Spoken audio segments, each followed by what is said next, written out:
loh, jujur. Oke. Tadi tuh ada beberapa momen yang sebenarnya kalau bukan karena badangnya Kars, itu mereka udah rata. Ya, karena kepekaan dia datang sih tadi. Dia Iya, datang, fish crack itu bikin apa nge-scratch dikit, Ya. nge-scratch dikit gitu loh. Tapi Kars ini masih belum terlihat di season sebelumnya ya. Iya. Ya lagi balik lagi sih mungkin sekarang Adaptasi. EXP-nya kan rata-rata jadi initiator. Oke. Jadi bukan yang benar-benar bisa bikin play besar, otomatis mau nggak mau harus lebih menunggu momentum karena flicker sangat mahal untuk para XP laner sekarang. Alright, dan untuk draft ban and pick di game yang kedua, bandnya masih sama, posisinya juga masih sama, cuman yang berbeda adalah Navi ban Karajoy melepaskan Loi. Apakah Loi akan menjadi first pick bagi Rins? Atau Suyo yang bakal jadi first pick. Oke. Ya, karena kalau kita lihat dari beberapa trennya, jungler buat sekarang sisanya ada di Joy, Suyo, Alpha. Dan kebetulan karena Matilda-nya di ban, Alpha-nya menurutku jadi kayak agak-agak sedikit mendingan jangan diambil. Iya. Kecuali kalau emang ada option yang bagus. Tapi lihat, finally mereka menunjukkan wise decision terhadap Joy yang di ban. Oke. Ini harusnya mereka lakukan di game pertama. Oh, oke. Ya tapi nggak masalah sih, ada Suyo masalahnya nih. Benar. Ya nggak masalah. Atau jangan-jangan RRQ-nya malah mau mencoba untuk melakukan setup yang sama. Masalahnya nggak masalah Suyo, masih bisa di apa ya? Bisa dijawab? Dijawabnya masih banyak, Prof. Iya. Dibanding Joy. Kayak di zoning, di turtle, diganggu mungkin kalau pas lagi farm. Early power pressure di jungle. Masih bisa. Oke. Tapi nggak ada threat sekarang. Joy-nya udah di ban, Suyo-nya di first pick, kalaupun Alpha. Loi. Granger, Alpha tanpa Matilda. Granger belum. Tapi apa kabar tentang Julian kekebalan yang sekarang Waduh. banyak muncul tapi di scene kompetitif nggak terlalu kelihatan, Prof? Apa yang membuat tidak menjadi pilihan? Terima kasih ya untuk opsi Juliannya. Saya nggak mau kalau misalkan saya kelihatan ngedes pakai sword, habis itu saya disamperin udah selesai. Nah, oke. Dan Loi-nya diambil sekarang. Tidak akan dilepaskan, tapi jawaban untuk Loi itu juga masih banyak. Bisa pakai Valentina atau bahkan Novaria juga Ya. yang akan mereveal. Tapi ya Cici. dan Iritel Tapi untuk emang- head to head dengan Granger. Karena emang Cici bakal langsung tiba-tiba jadi TRS sih gara-gara pasifnya sedikit di-adjust buff total. Karena menurutku dibandingkan dengan Uranus itu di buffnya individual. Tapi Cici ini bisa untuk team play. Kenapa? Karena kalau stacknya maksimum, ada movement speed tambahan dan itu bisa connect loh sama area sungai. Iya. Jadi tentu penguasaan area rivernya makin lebih leluasa buat RRQ. Granger dari Cici War X ya. Iya. Itu udah jadi War X. True PR. damage-nya ada, Iya. movement speed-nya juga, aduh buat ngejar. Apalagi kalau udah selesai brute force. Oke, tapi Badang lagi. Karena memang mungkin biasanya kalau kita melihat Cici head to headnya sama Phobius ya. Tapi Phobius yang kebetulan udah di ban juga untuk kedua kalinya. Badang lagi yang muncul. Ya, Badang ini pun masih fleksibel. Ya. Aku merasa kayak Badang kalau di roamer itu paling masuk cuma sama Gatot. Oke. Ya. Kayak ya dia bikin combo, habis itu AOG follow up. Dan mostly kayaknya hampir 100% sukses pasti untuk Tapi- kena ministan-ministannya. Tapi sekarang kondisinya, Prof, gue setuju banget dengan statement Profesor karena mereka mengharuskan Granger ini punya frontliner. Harus ada dua badan yang cukup Ya, kuat. apalagi Luoi loh. Iya, Loi Granger ini benar-benar adalah dua kondisi yang gimana depannya itu benar-benar harus menjaga badan. Sedangkan posisi dari Arkeyoshi, Iritel itu bukan hero yang gampang untuk ditangkap loh. Yap. Iya, iya. Itu Dan harus kita ingat loh. dan kebetulan ada Ben Hanzo yang menandakan kalau misalkan Hanzo dan Luoi-nya nggak bisa combo nih untuk split push. Ya, ini udah masuk ke radar ya. Iya. Hanzo yang sekarang udah boleh dipakai di scene Udah. kompetitif. Sebel Udah gua boleh sama banget. dia. Kenapa? Gue sebel sama Hanzo, jujur Sebel aja. sama, aku Loh. juga selalu pin. Kalau aku malah akhirnya bersyukur Hanzo di revamp karena akhirnya ninjanya punya dash. Setidaknya. Setidaknya ninjanya punya dash loh. Dan bisa ada gigitannya bukan ke jungle doang ya. Iya bayangkan ninja terkuat di Scarlet Shadow nggak punya dash sebelumnya. Ya untungnya sekarang punya dash. Iya. Itu adalah metode jalan kaki, Prof. Aduh jalan kaki makasih loh Ji. Tapi kalau ngomongin kita balik lagi ke draft, mereka udah menutup ke arah Hylos, Fanny, Joy, Varsha, dan Zuxin. Jujur ini lima-limanya 4 sih gue bilang. 4-nya menjadi core dari tim RRQ sih. Iya. Karena Hylos itu masih adjustable. Aku merasa kayak buat zoning Luoi emang paling cocok aja sih untuk Hylos. Dan jatuhnya seperti yang kita mungkin mention sebelumnya, kalau berhadapan dengan Hylos, beberapa frontline tuh kadang bonyok juga gitu loh untuk adu pop. Oke, dan Gatot Kaca yang diamankan Iya. sekarang. Sesuai. prediksi dari Profesor KB. Udah ini combo yang pasti kena kok. Kalau mau nge-spam di rank glory sampai immortal bisa kok. Wow, dan Tigreal dari Idok yang akan dimunculkan kombinya bersama dengan Hip itu dia. Oke, berarti gini, mereka akan mengatasi combo dari Badang dengan Gatot Kaca just in case Badang dan Gatot Kacanya masuk, backline-nya akan coba diganggu oleh seorang Idok. Iya, lebih ke main react aja sih. Iya, main react aja. Main react. Kayak, oke, Badang dan Gatot pasti buka duluan. Tapi apa yang bakal dilakukan setelah Badang dan Gatot Kacanya itu open initiate. Ya berarti responnya dari Idok dan Rins yang harus kita saksikan di game yang kedua. Oke. Aul dengan draft kali ini apakah Navi Nation menurut Aul punya kesempatan? Kesempatan pasti akan selalu ada. Tinggal gimana caranya mencari kesempatan tersebut dan di-convert menjadi kemenangan. Profesor KB? Setuju, kesempatan masih ada. Tinggal gimana caranya mereka melakukan hal yang RRQ lakukan di game pertama terhadap Suyo-nya ini nih. Oke, kalau gitu mari kita menyaksikan mampukah Toy dengan debutnya berhasil mendapatkan kemenangan 2-0 untuk RRQ atau Navi menuju ke game yang ketiga FPL Arena. Mana tepuk tangannya? Let's go to the lane of down. Oke, dan Suyo yang harus dimanfaatkan kembali untuk bisa mengontrol objektif. Dan sekarang head to head bersama dengan adanya Pure Assassin. Ini nih. Hayabusa. Hayabusa ya. Yang kita tahu sendiri kalau kita ngomongin Hayabusa udah pasti Shadow Kill ini akan menjadi solusi dari efek imun yang nanti bisa membantu Aether dalam teamfight besar. Tapi untuk poke damage-nya ini loh yang bakal jadi jawaban kah dari Luoi. X-Magic. Lihat, itu adalah hampir saja satu buah first blood membunuh tanpa menyentuh, Profesor. Ada Revitalize juga yang sebenarnya gak ada nih ya. Tadi harusnya bisa dilakukan sebenarnya untuk nge-regen aja HP-nya. Tapi emblemnya nih terlihat untuk sekarang. Menarik nih, tenacity dari Rins ya. Dia tahu bakal di-poke terus dan mid lane-nya. Damage-nya terlalu sangat bahkan di depan sana. Aether sudah mulai masuk dengan sisi dari Quad Shadow-nya mundur ke belakang. Selamat untungnya tidak ada satu Shadow Kill. Karena itu akan menjadi 2 poin kill yang sangat mahal, sungguh sangat mahal. Oke, masih aman juga, belum ada first blood sejauh ini. Tapi Rins gak akan mau kalah nih. Dia bakal balesin poke damage yang dilakukan sama X-Magic. Ya, tapi harusnya aman sih. Dia punya tenacity juga kan sebagai option dari talentnya. Jadi sekarang malah Sutsuji nih yang dalam ancaman. Oh, berhasil dihindari depan sana. Tidak ada lagi Shadow Kill. Agak cukup terlalu terburu-buru nggak sih nampaknya? Kalau menurut saya pribadi agak cukup terlalu terburu-buru. Dan sekarang audience prediction 88% menuju ke arah tim RRQ. Oke, cukup mendominasi tentunya. Terlihat juga dari game yang pertama ya. Akankah menjadi 2-0? Karena sejauh ini kalau kita ngelihat dari Aether masih belum terlihat ya siapa yang nantinya akan secara pasti menyetop laju dari Aether. Ya, buat sekarang sih kayaknya akan lebih menerima damage terlebih dahulu ya. Karena belum ada beberapa item yang seperti Winter Crown, bahkan mungkin Out Nature. Tapi setidaknya pressure di bagian EXP-nya udah mulai terjadi dan membantu Dairon untuk mendapatkan level 4 lebih cepat. Oke, tapi Sutsuji di sana mencoba fokus menuju ke seorang Hanafi.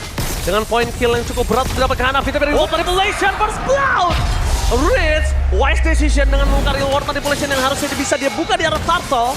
Tapi dia buka untuk dapetin satu buah first blood, membuat Hanafi akan lebih lama untuk mendapatkan Avatar of Guardian. Itu cukup wise menurut saya, Ul. Wah, dan ini juga menjadi Suyo yang nasibnya berbeda. Beda kan? Beda. Turtle 1 lagi-lagi bisa didapatkan oleh RRQ. Ya, perbedaannya adalah Sutsujin merelakan purple buff-nya, tapi dijagain sama Idok. Tapi untuk Aether di game yang pertama, dia masih mau buff dulu, baru dia setup Karat Turtle. Oke. Ini perbedaannya. Itu perbedaan yang terlihat ya. Signifikan bahkan ya. Wah, tapi dampaknya lihat goldnya langsung menuju ke 700 gold. Dan itu membuat dampak dari RRQ mungkin dari gold lane-nya terutama yang dari tadi mungkin save aja. Tapi nanti akan ada gap-nya nih pelan-pelan dari item. Di gap gold di arah gold lane, sebenarnya kalian juga harus bisa melihat kalau gap gold dan Aether dia berhasil mendapatkan satu buah retribution hanya untuk jungle kecil. Kalau misalnya RRQ di situ ada 4 orang, Aether akan kehilangan purple-nya sih tadi. Bisa ditabrak soalnya. Bisa ditabrak. Di Force ke Lizard ya. Rins sudah datang ini. Ya, di Force ke Lizard kayaknya nggak terlalu wise juga sih Profesor. Dengan kondisi dia under, nggak ada purple, rotasi pelan, dan dia nggak bisa mendapatkan Karatoy nantinya. Iya. Padahal kalau kita ngomongin rotasi ya. Ibrahim! Itu berhasil dihindari dengan satu buah quick shadow. Surprise take. Ternyata burst damage dilakukan karena belum maksimal. Membuat seorang Aether masih bisa selamat di depan sana, tapi memberikan informasi tidak ada satu flicker. Ya, dan Purify dari X-Magic juga berhasil di-trigger ya atas word manipulation yang coba untuk mengejar dirinya. Tapi itu upaya untuk bisa mencoba culik ke arah Aether yang walaupun memang masih belum berhasil. Ingin melanjutkan dominasi sih Iya. depannya. Iya. Lihat gameplay Toy. Safe banget. Kalau di ngomongin dari Skylar, perbedaannya mungkin Skylar itu lebih agresif. Lebih berani nge-poke. Lebih berani nge-poke. Yang mungkin menjadi chance, tapi depan sana Cars akan flicker for defensif. Buat para pasukan dari tim Navi kali ini, mereka kehilangan daya initiate power. Ya, Wah. timing flickernya pas banget lagi mau ada turtle. Wah, dan juga ini dari RRQ mereka coba untuk engage lagi ya dari Navi, tapi ternyata tidak. Dan RRQ coba untuk patahin rotasi dari Cars. Ini Cars dari tadi 2 kali loh kena geng. Iya, Dan setuju banget, itu patah banget rotasi yang harusnya Cars punya power dari first crack-nya kan. Iya. Tapi lihat di depan sana Avatar of God yang telah menuju ke seorang Richard. Fokus utama mereka dan Rich still survive!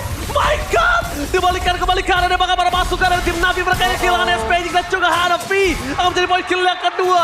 Meanwhile Koi, backline insurus dari tim Navi mereka hilangkan. Rich still survive! Oh my God! Refleks, flicker, dan bahkan dia gak pulang. Dia ada absorb shield dari remote manipulation dan bahkan menjebak Hanafi. Tidak bisa pulang. Aku Itu sudah dia. bilang sebelumnya ada tenacity. Hati-hati, jangan terlalu overcommit terhadap Rins. Karena kebetulan walaupun di sini ada Hayabusa dan Hayabusa dari Aether udah pasti kan targetnya ke mid laner gitu loh, Oke. langsung ke arah dari Rins. Tapi ya dampaknya tidak begitu besar Diversion. dan malah dibalikin. Diversion masih belum dapetin momentum. Dan seharusnya Navi harus lebih berhati-hati sekarang. Iya, dan kita nggak ngelihat adanya diversion play dari X-Magic ya. Ya. Belum mungkin. Map kontrolnya dan itu satu menurut kita sempat ada perbincangan. Menggunakan Loyi kalau dalam kondisi tidak bisa mengendalikan 50% lebih map control. Itu bisa dibilang adalah satu kegagalan menggunakan Loyi. Oke. Kalau menurut beberapa figur di Mobile Legends. Tapi ini belum kelihatan soalnya gameplay dari diversionnya ya. Tapi terjadi tadi 1v1 dan Dairon kayaknya bukan target yang optimal untuk bisa di solo kill dalam keadaan seperti ini dari Aether, tapi upaya untuk bisa menjalankan lane bawahnya terlebih dahulu karena di dalam beberapa waktu ke depan nih 50 detik lagi Turtle akan segera muncul sedangkan Navi masih belum bisa berbuat banyak, Prof. Ya, Iya jatuhnya ini dia diversion play mungkin. Tapi ya nggak menemukan target yang optimal. lagi-lagi mungkin diversionnya mereka lebih masih main safe ya. Diversion kan itu bisa agresif, bisa safe. Bisa save. Nah ini masih safe kalau menurut gue pribadi. Karena kalau agresif dia akan coba lempar Ke belakang. para pas ke belakang ke jungle para pasukan dari tim RRQ. Wah, dan yang bahaya kalau misalkan mereka kayak tadi nih diversion play dengan 4 orang sekaligus. Dan- Idok ini bakal jadi Wah. enak banget. Niatnya safe kan. Iya. Tapi malah berbanding belakang. Ini beda banget. Gameplay yang mereka harus tunjukin adalah gimana caranya mereka bisa mendapatkan control mid. Dan bahkan di sana Cars terdeteksi posisinya. Dairon bebas banget. Wah lagi-lagi ya, ini benar-benar Aethernya dibonyokin sebelum adanya gerakan untuk menuju ke area dari Turtle, termasuk juga dengan adanya Cars yang harus mundur terlebih dahulu. Jadi kayak 2 target optimal yang benar-benar tugasnya mengamankan objektif Turtle dihapus secara nggak langsung. Dan nggak bisa berbuat banyak nih. Hanya bisa melihat dari kejauhan aja dan ini menjadi turtle ketiga berarti perfect turtle. Perfect Turtle. Bisa diamankan oleh Arab Yoshi. Suyo. Turtle. Dengan perfect Turtle ya udah pasti agresifnya nggak bakal berhenti Karena sekarang. Suyo early power dapat dapat sana Idol. Terperangkap, Fiskrank dikeluarkan tapi ikan. Riz dengan Rio kembali belajar implosion. Dari belakang membalikkan kembali kanan mereka gila 3 playernya. Hanafi seorang diri tidak bisa dibendung. Oh no no no no. 3 poin kill yang sangat mahal didapatkan oleh para pasukan dari tim RRQ. Dan lihat FIFA RRQ berkumandang di EPL Arena. Upaya untuk bisa menculik Idok ternyata memang berhasil. Tapi pertukarannya 3 orang. Ya, dan nggak worth it. poinnya datang dari belakang. Langsung ada reward manipulation dan tepat sasaran bagi Toy ya. Pertanyaannya, Aul dan Profesor KB, pencurian terhadap Idok berhasil atau itu kemakan perangkap Idok? Kemakan perangkap Idok. Yes, lebih tepatnya karena Idok tersenyum lebar di sana. Ya 2 orang ini emang kayak susah banget untuk dilepaskan kan. Rins, Idok, sejak dari DMDL mereka selalu bersama.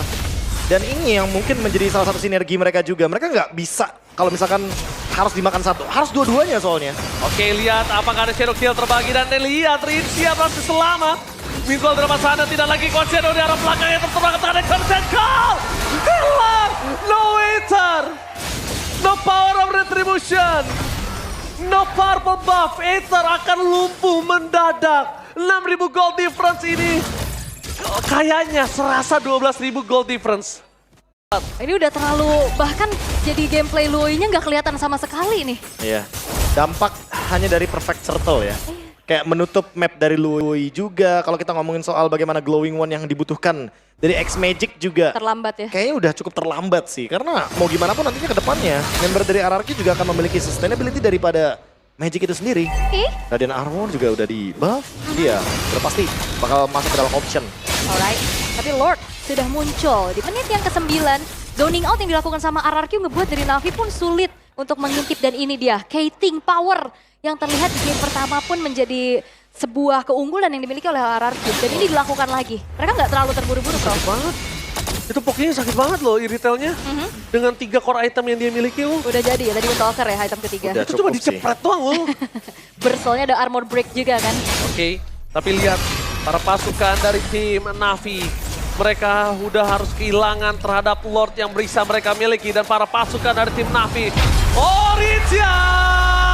Detektor metalnya berbunyi. Real World Manipulation dibuka sana. Namun Dokar bangga para pasukan dari tim Navi. Mereka kehilangan Space Shadow KL terus mendapatkan Orisia. Tapi nampaknya tidak akan cukup. Karena dengan double kill yang didapatkan akan dikejar menjadi target utama. Esar. Dan lihat Tyrant. Looking for wipeout. Ini bencana. Surprise attack yang digagalkan dan bahkan Rizia the Detector Metal berhasil membuat Navi mereka tengkurap.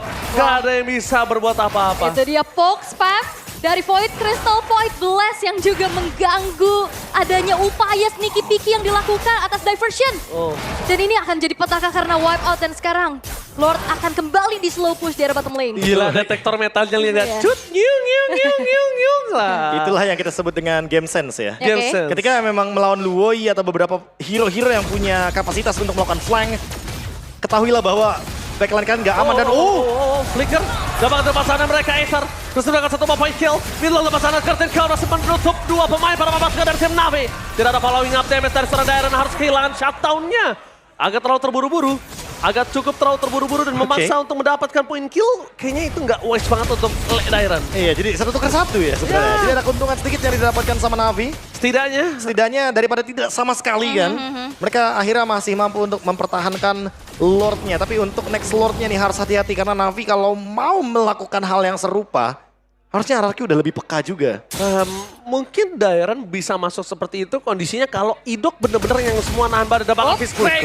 Dengan flicker dimiliki tapi dengan apa terlalu dia Toy! Porak-porak dan shutdown finally terjadi. Sojin mencoba untuk memberikan damage depan sana. Mencoba untuk mundur sedikit demi sedikit.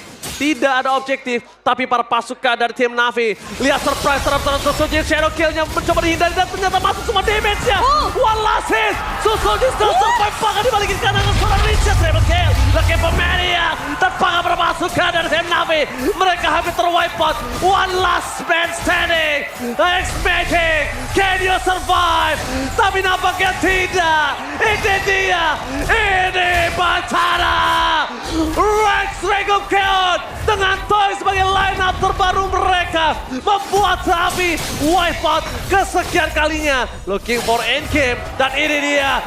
Di game yang membuka. Di match membuka. RRQ berhasil mengamankan poin dengan sempurna. Sempurna 2-0 tanpa balas membuat debut dari Toy. Ini apakah sesuai dengan ekspektasi para Kingdom di luar sana?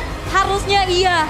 Karena dari momennya komit ke arah Toy. Memang tadi ada combo yang berjalan, Toy-nya pun tumbang, tapi itu justru jadi petaka kembali karena upaya yang dilakukan oleh Navi kali ini masih belum berhasil. Wah, ini overcommit yang sepertinya tidak perlu untuk dipaksakan karena mereka udah cukup harus dapetin Toy. Mereka bisa disengage dulu. Retake Yes, lagi benar nanti sekali. ketika ada Lord kan. Pelan-pelan tabung dulu karena perbedaan gold yang sangat signifikan. Dan dengan triple kill tadi, itu langsung menutup semua potensi comeback dari Navi. Dan malah sekarang dengan hasil 2-0 menandakan bahwa proses yang akan dijalankan sepertinya terlihat cukup menyenangkan bagi para Kingdom. Oke, sangat pastinya ya. Ya. Oke, dan ternyata debut juga ya atas nama baru Navi yang masih perlu adaptasi lagi tentunya. Karena tadi harapan untuk ada kombinasi berjalan memang, tapi dalam keadaan yang udah terlampau tertinggal. Wah, itu sih gapnya ya. Iya. 7.000 gold, tapi rasa 12.000. Karena memang udah sejauh itu ya. Iya. Dan akhirnya upaya untuk mengambil priority terhadap Lui yang dipatahkan juga gameplaynya. Oke, tapi tanpa berlama-lama kita akan langsung lempar ke host kita.